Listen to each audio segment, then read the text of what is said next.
Halo sahabatku semua, Bismillahirrahmanirrahim. Assalamualaikum warahmatullahi wabarakatuh. Allahumma sholli ala sayyidina Muhammad wa ala ali sayyidina Muhammad. Teman-teman, ini banyak juga permintaan. Saya mau mereview Kia Sportage Gen 1. Kia Sportage Gen 1. Nah, sebelum saya mereview, perlu diketahui bahwa mobil ini adalah mobil dengan spesifikasi off-road 4x4, bukan AWD ya. Spesifikasi off-road 4x4 yang harganya murah, speknya cukup bagus, dan tentunya terlupakan oleh teman-teman semua. Nah, jadi teman-teman yang pengen punya mobil off-road fun untuk keluarga, tapi tenang, mobil ini bisa off-road ekstrim juga bisa, tergantung yang raciknya. Jadi pada dasarnya semua mobil itu dasarnya ya dia off-road fun gitu ya. Jadi ini teman-teman yang cari bahan untuk mobil off-road keluarga yang masih nyaman untuk dinaiki, nyaman untuk dikendarai, tetapi harganya tetap terjangkau gitu ya. Sekarang mari kita lihat bagaimana bodinya. Ini sama lihat ya, saya tak dari sini mobil ini aja ya. Ini saya punya 2 unit. Nah, jadi mobil ini kalau dari depan begini, teman-teman, ini juga saya sambil menjelaskan sedikit bila mana teman-teman pengen up to off-road, itu harus menaikkan mobil ini sedikit. Nah, nanti ceritanya ya sedikit. Jadi dari depan dia ya bentuknya modern. Kalau teman-teman boleh membandingkan mobil ini mungkin dengan si Suzuki Vitara. Cuma masalahnya kan Suzuki Vitara tahunnya tua. Tahunnya rata-rata 9234. Nah, antara itulah 92345. Dan mobil ini umumnya di daerah sini rata-rata tahun 2000-an. Ada yang 99, 2000 atau 2001, 2002 gitu ya. Dan banyak mobil seperti ini berseliweran dipakai oleh bapak-bapak dari TNI di Malang sini banyak. Di Kostrad sini saya juga sering lihat mobil seperti ini plat dinas. Artinya mobil ini tangguh.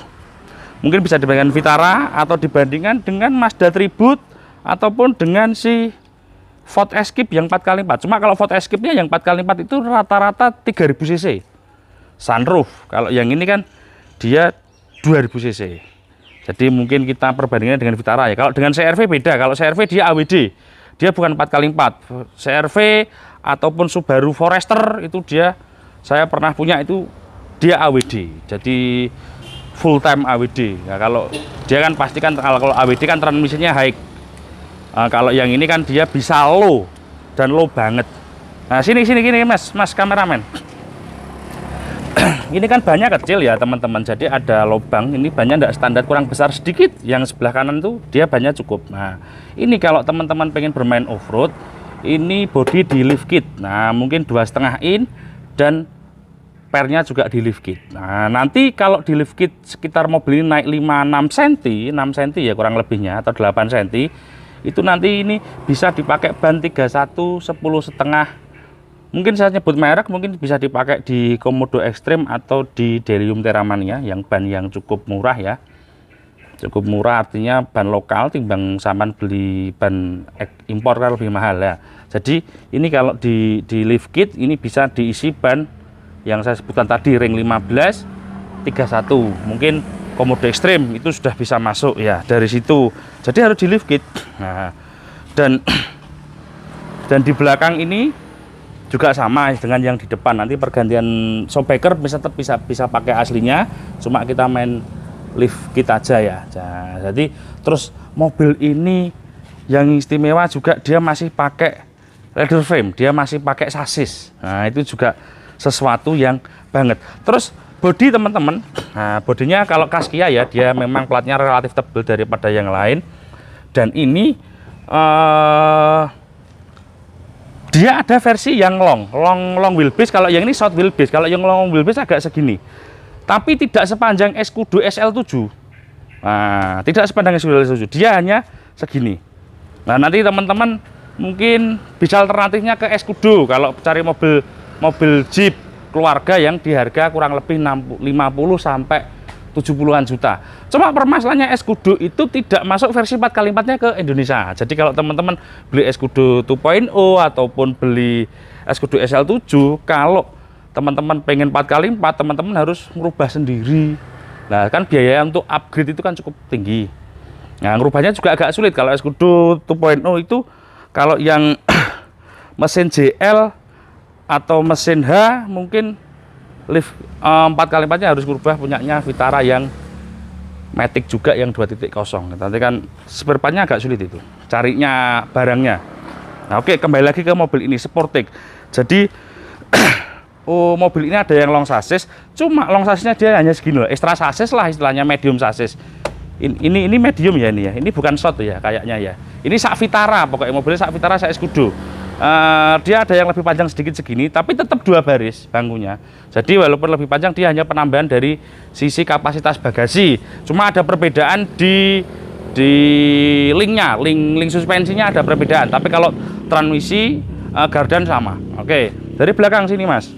Dan dari belakang dia ada yang istimewa lagi, yaitu mobil ini ada tire hanger, dan tire hangernya seperti konstruksinya seperti Nissan Terrano yang King Road atau Grand Road. Dia pakai ini loh, lepas ya. Nah gini, jadi tire hangernya begini, dia pakai apa ki jenenge ki, ini loh, harusnya gini, kok lepas lah. Nanti biar dibenahi anak-anak. Nah ini pakai tarikan begini. Kalau Terrano kan pakai engsel celek gini. Kalau ini tarikan, enggak apa-apa ya. Ini syukur sudah ada tire hanger. Jadi ban belakang teman-teman nggak usah bingung pakai beli tire hanger lagi. Dan ini tire hanger ini lumayan kuat. Ini besinya insya Allah ini seperti seamless ya. Ini bisa dikasih ban 31 bisa. Kalau dikasih ban 33 kayaknya ngerubahnya nanti terlalu banyak lift kitnya. Kalau 31 masih lift kitnya oke lah. Nah terus ini bagasi pakai kontak. Nah oke, kita lihat bagasinya cukup luas. Oke ya, cukup luas. Bawah ini juga ada tempat toolkit, dan jok ini bisa direbahkan ke depan, artinya is oke bagasinya. Teman-teman, lampu ini kalau dipakai off-road ada kelemahan. Jadi sebaiknya kalau teman-teman dipakai off-road, kalau tidak pakai roll check yang di luar, kemungkinan besar akan lampu ini setiap pulang akan pecah karena dia lebih nongol. Dia pas kalau senden di pohon dek gitu. Tapi kalau itu ekstrim ya, kalau sedang-sedang off-roadnya ya enggak lah. Kalau yang ekstrim dia akan, nah ini ada pengaman nih, gitu ya. Oke, sudah cukup tutup. Kemudian kalau masang roll check kan dia berarti dari atas gini, seret, harus dari atas ini. Belakang bisa ikut sini. Kalau belakang bumper sudah diganti ARB look atau pipa look, ikut yang roll check yang sebelah kiri ikut sini, yang sebelah kanan ikut bumper. Nah, gitu ya. Kemudian kita bahas interiornya. Mas kameramen dari kiri, mas kameramen, buka no lawangnya. Nah, sebentar, ini ada remote-nya, tulit-tulit. Oke, ini untuk interior. Ini istimewa. Ini ada matic, dan maticnya ini, teman-teman, ini mampu dipakai ekstrim juga. Jangan khawatir jadi ya. Ada mode power dan mode eco. Kemudian ini transfernya. Nah, dia stick transfernya dia 2H, 4H, 4L. Jadi dia tidak ada netralnya kayaknya ini. 2H, 4H, 4L. Jadi gak bisa dikasih PTO. Nggak apa-apa, tapi dikasih win it's okay. Sekarang teman-teman pasti banyak yang tanya tentang engine-nya bagaimana. Engine-nya bagaimana ya? Engine-nya bagaimana? Ini yang saya tidak tahu, gardan belakangnya ini apakah pakai LSD atau biasa. Aku pernah dengar ada yang cerita ke saya, gardan belakang itu ada LSD-nya, tapi sifatnya dia semut. Jadi ketika yang LSD apa ya namanya, saya kurang paham istilahnya. Jadi dia kalau banyak ngangkat, ban yang sebelah ngangkat nggak bisa ngunci LSD-nya. Tapi kalau yang ban sebelah itu ngangkat ringan, masih ada traksi, yang sebelahnya akan ngunci. Katanya LSD-nya begitu, tapi nggak tahu ya. Silahkan komen, nggak apa-apa. Di sini kita saling belajar. Nah, LSD apa enggak dan sistem LSD-nya kayak gimana mobil ini? Saya jujur saya nggak tahu karena saya nggak pernah pakai, saya nggak pernah off-road pakai Kia Sportage. Nah, dan mesin ini sangat istimewa. Dari sisi mesin dia 2000 cc dan ini noken asnya kelihatannya 2 DOHC kan, berarti tenaganya mobil ini ada sekitar, kalau saya baca-baca, 120 horsepower, kurang lebihnya di angka itu. Artinya itu angka yang cukup baik. Nah, untuk pendinginan juga baik, dia jarang terjadi sistem overheat. Yang tetap kalau dipakai off-road yang jadi catatan itu electrical. Nah, jadi karena mobil ini juga banyak sensor, banyak electrical, tentu kita harus lebih waspada terhadap electrical atau dari komponen listrik sensor gitu ya.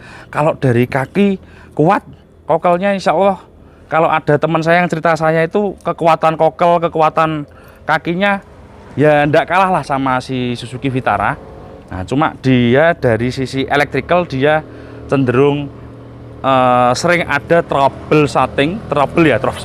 sering ada trouble ketika kita pakai bermain air. Jadi makanya tadi saya bilang mobil ini ya cocoknya untuk fun off-road. Tapi kalau extreme off-road, semua mobil yang berpakai sensor memang begitu ya. Pajero all new, mobil-mobil sekarang yang baru itu juga karena semuanya penggeraknya elektrik. Jadi jangan kalian kira mobil yang baru sekarang kelihatan gagah-gagah kayak gitu, kalau dipakai off-road lebih baik dari mobil lama. Enggak ya, elektrikalnya itu. Kalau dari sisi mesin tenaga tetap mobil lama kalah sama mobil baru dari sisi tenaganya, karena kan yang baru selalu disempurnakan. Tapi ya itu tadi dari sisi elektrikal, karena pakai elektrik itu agak susahnya di situ. Jadi seperti itulah. Kalau untuk pengisian dia bagus. Kalau dipakai Win, ini ada teman saya kemarin selalu tak korek. Kenapa saya mobil ini juga di sini sampai beberapa minggu saya baru review, karena saya masih cari informasi yang real dari orang. Jadi kalau saya cuma baca-baca itu kan kadang enggak kurang akurat. Jadi saya tanya teman saya yang sudah pakai. Jadi listriknya cukup baik, suplai IC dinamonya untuk dipakai Win yang mungkin dengan motor sekitar 4,5 atau 6 HP itu masih Win alternatornya masih cukup mumpuni. Nah, gitu ya. Jadi kalau ini dipakai off-road ini harus diganti. Kalau tidak mau ganti masih tetap original look, berarti winnya disembunyikan di dalam, diikutkan sasis. Tapi kalau diganti ARB style atau pakai pipa-pipa style itu juga lebih cakep dan melindungi benturan bodi. Jadi kalau lampu depan ini aman biasanya kalau dipakai off-road. Yang rawan lampu belakang tadi. Jadi kudu rodok dikai perlindungan ekstra lah, minimal dikasih roll check. Nah, jadi saya tak cerita mobil mana mesin mana gulung selesai.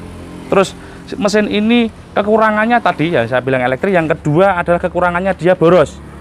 Nah, dia boros. Mobil ini kalau dipakai di kota dia hanya menyentuh angka 7 km per liter atau 8. Kalau dipakai di antar kota maksimumnya hanya 10. Sebetulnya ya tidak boros banget, mengingat tenaganya juga it's okay ya mobil ini. Malahan lebih boros Kijang yang tua itu lah, Kijang Super, Kijang Grand Extra. Jadi teman-teman kalau biasa pakai Kijang Grand Extra, pakai Innova, biasa pakai Innova bensin, pakai mobil ini nggak kaget. Artinya, oh iya sak meniki. Tapi kan tenaganya dia besar. Vitara itu juga tidak lebih irit dari ini kok. Suzuki Vitara itu juga mirip-mirip kan gitu. Jadi saya bilang boros karena jatuhnya kilometernya nggak tembus angka 10, tapi saya bilang nggak boros karena torsinya cukup baik, tenaganya cukup baik. Jadi mangane karo tenaga niku imbang loh ya teman-teman ya. Kok nek teman-teman punya sahabat makannya banyak tapi orangnya lembek, tenaganya nggak ada, itu ya itu pemborosan itu.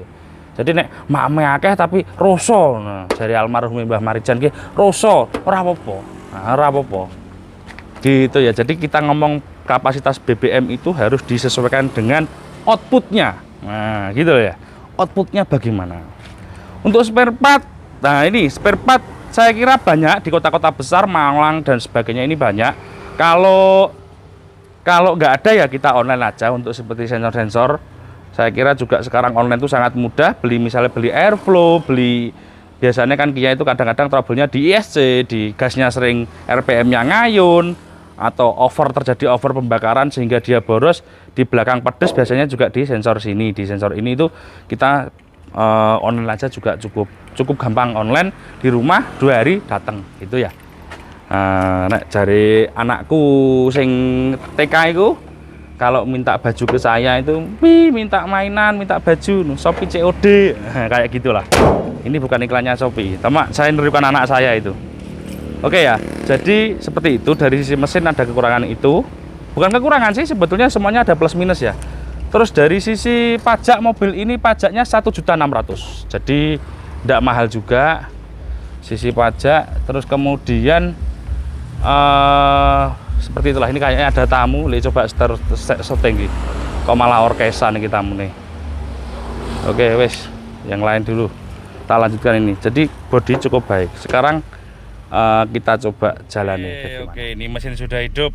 Nah, di sini ada hazard, wiper belakang, pemanas kaca, electric mirror yang sebelah kanan. Setir cukup enak. Nah, seperti itu, ada nyala ABS kayak gitu ya, sesuatu yang biasa saja, nggak perlu panik, biarkan saja, enggak apa-apa. Nah, ini transmisinya matic, dicek, dipindah, dek langsung. Nah, gitu ya. Oke, jadi maticnya oke. Kemudian di sini transmisi 2H. Nah, ini 2H toh, digeser ke bawah sini jadi 4H. Langsung di speedometer dia nyala double gardan. Kalau di ke atas kan mati, kalau di bawah sini nah dia 2H. Geser ke kanan. Nah, ini kanan ini kosong. Berarti bukan tidak ada dia hanya perjalanan stick transmisi saja ke atas ini. Ini jadi si 4L ya, jadi gitu. Coba kita coba 4L-nya slow apa? Kita coba sekarang. Nah, ini saya coba di 4L-nya low banget. Low banget. Artinya apa? Mobil ini speknya mumpuni teman-teman. Kalau pengen dipakai off-road, ini mumpuni. Dia ternyata low, jadi beda ya dia sama CR-V itu beda. Dia betul murni 4WD, jadi ada 4L-nya. Cuma ini tidak bisa netral kayak loh, tapi saya juga nggak tahu. Tidak ada tombol N, di speedometer juga tidak ada N.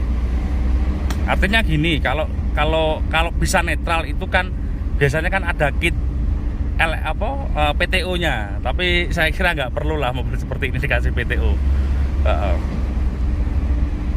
Nah, kita coba dulu. Gitu ya teman-teman ya. Jadi rasa mobil ini itu satu, dia lembut, shockbreakernya empuk. Hei bos, jadi shockbreakernya empuk, jadi apa ya, cocok untuk off-road keluarga. Nah, untuk ekstrim bisa. Jadi tadi tak cerita nih, kalau teman-teman mau ekstrim harus ganti per lift kit ya. Jadi kita lift kit, dan bisa ekstrim karena transfernya juga low. Tadi saya putar balik, suara kokel juga tidak bunyi, dan cukup mobil ini cukup baik untuk bahan off-road. Nah, saya bikin review ini apa? Supaya Kia Sportage 4x4 itu tidak dilupakan oleh para off-roader Indonesia. Karena soalnya banyak terlupakan untuk mobil ini.